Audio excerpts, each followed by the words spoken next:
Halo guys, balik lagi dalam channel gua. Guys, untuk video gua hari ini, gue ingin menceritakan kisah dan kasus yang berasal dari Palangkaraya, Kalimantan Tengah, di mana ada seorang anak menyaksikan kedua orang tuanya dibunuh. Beruntungnya si anak berhasil menyelamatkan diri, dan dia pun menjadi saksi tunggal dalam kasus pembunuhan ini. Bagaimana kasus ini bisa terungkap? Yuk kita simak videonya.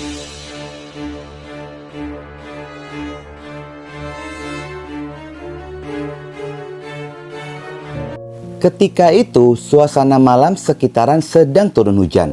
Kala itu, pada hari Jumat tanggal 23 September 2022, korban baru saja tiba di rumahnya di Jalan Cempaka, Kelurahan Langkai, Palangkaraya, Kalimantan Tengah. Sekitar 30 menit kemudian, MY berusia 17 tahun, anak dari pasangan ayah bernama Ahmad Yendianor berusia 46 tahun, dan ibu bernama Fatmawati berusia 45 tahun. Ketika itu, MY yang sedang berada di tengah kamarnya, tengah malam, dia pun mendengar ada suara yang sangat keras seperti suara bantingan. Dari arah kamar ayahnya, suara keributan itu terdengar jelas dikarenakan dinding kamar hanya terpisahkan oleh dinding kayu saja. MY perlahan-lahan keluar dari kamarnya dan mengintip dari sela-sela pintu. MY melihat ada bayangan seorang pria tidak dikenal berada di dalam kamar orang tuanya dengan posisi tanpa busana satu helai pun dan memegang sajam parang.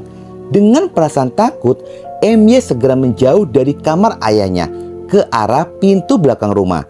Ketika itu pun dia sempat menoleh kembali ke kamar ayahnya. Sepintas dia melihat ada sosok pria dengan ciri perawakan tinggi dan berkulit putih. MY pun bergegas menuju rumah tetangganya untuk meminta pertolongan. Tetangga yang ditemui oleh anak korban bernama Kilat. MY dengan ekspresi yang penuh ketakutan dan panik mengatakan jika orang tuanya telah ditikam oleh seseorang di rumahnya. Dan laporan itu, warga segera berkoordinasi dengan ketua RT dan warga lainnya menuju rumah korban. Warga berteriak memanggil korban dari luar rumah, dan pintu rumah pun diketuk, namun tidak ada jawaban dari dalam rumah. Hal ini pun segera dilaporkan kepada pihak kepolisian. Pihak kepolisian pun segera datang ke lokasi. Setibanya di rumah korban, pihak kepolisian pun langsung mendobrak pintu rumah dan mendapati adanya pasangan suami istri yang sudah tidak bernyawa dengan bermandikan darah, dan kondisinya yang sangat mengerikan.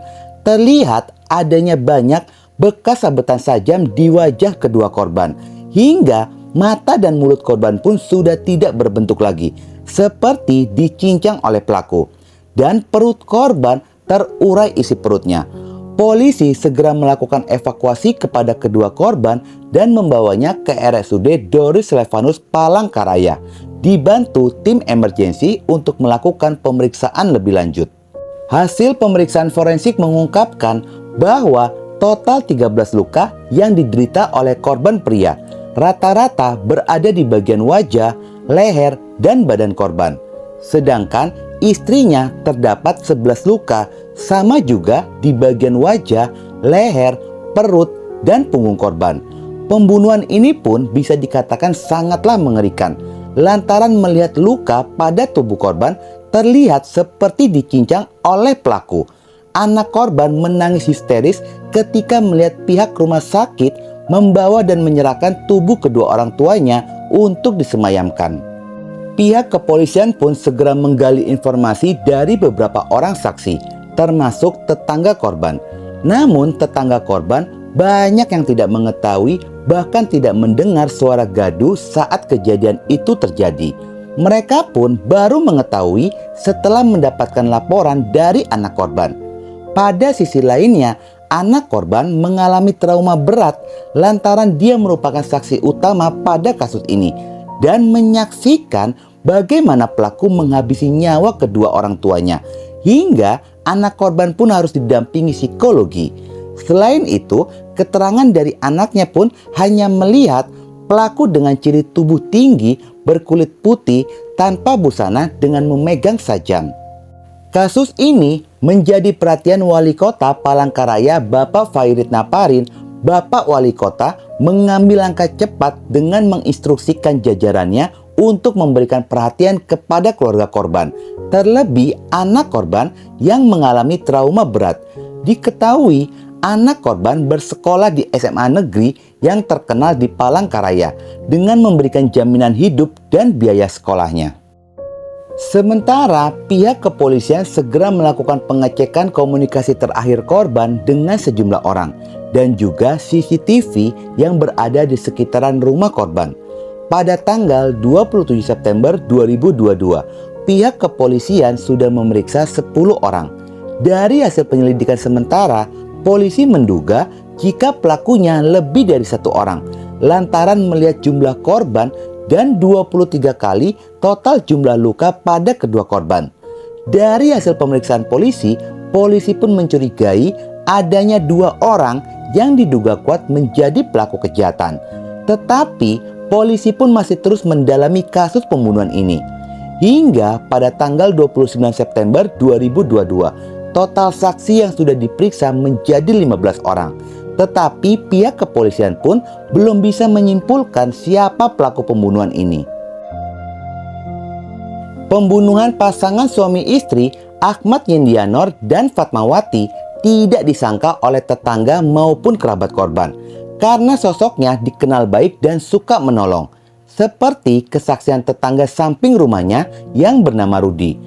Selama belasan tahun hidup berdampingan dengan korban selama 11 tahun, dikatakan tidak pernah cekcok ataupun ribut dengan korban.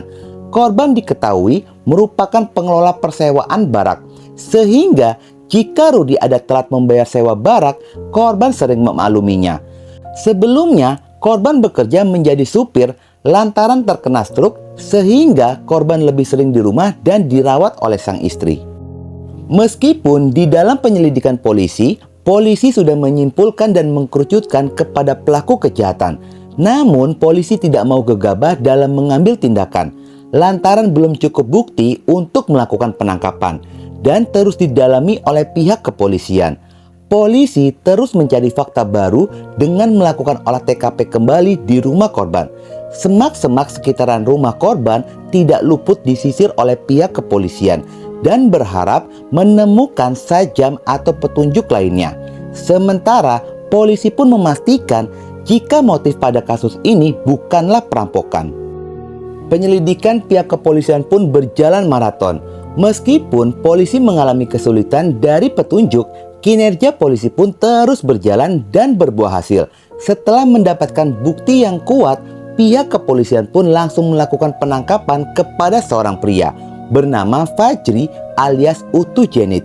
Ditangkap di kediaman kakaknya di Jalan Strawberry, Kelurahan Panarung, Kecamatan Pahandut, Kota Palangkaraya pada hari Sabtu tanggal 8 Oktober 2022 sekitar pada jam 11 siang, tepatnya 15 hari pasca kejadian.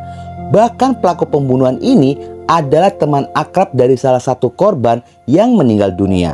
Pelaku pun sering disuruh korban dan pernah bersama-sama memakai narkoboy. Polisi segera meminta pelaku untuk menunjukkan di mana lokasi dia membuang sajam alat untuk menghabisi korban.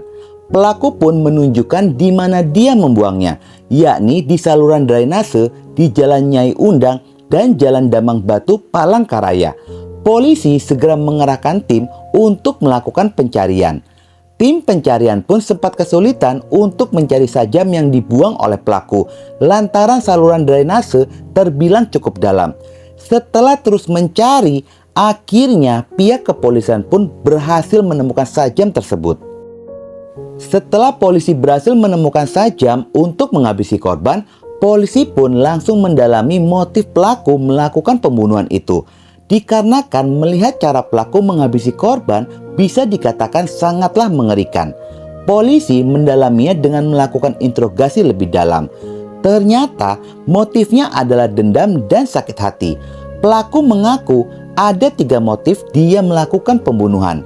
Motif pertama, pelaku merasa kesal lantaran korban pernah menjanjikan pekerjaan kepadanya. Namun pekerjaan itu pun tidak pernah diberikan. Motif kedua, pelaku pun merasa sakit hati karena sering mendapatkan bully dari kedua korban. Dan motif terakhir, pelaku pernah menggadaikan ponsel kepada korban, tetapi uangnya tidak pernah diberikan kepada pelaku.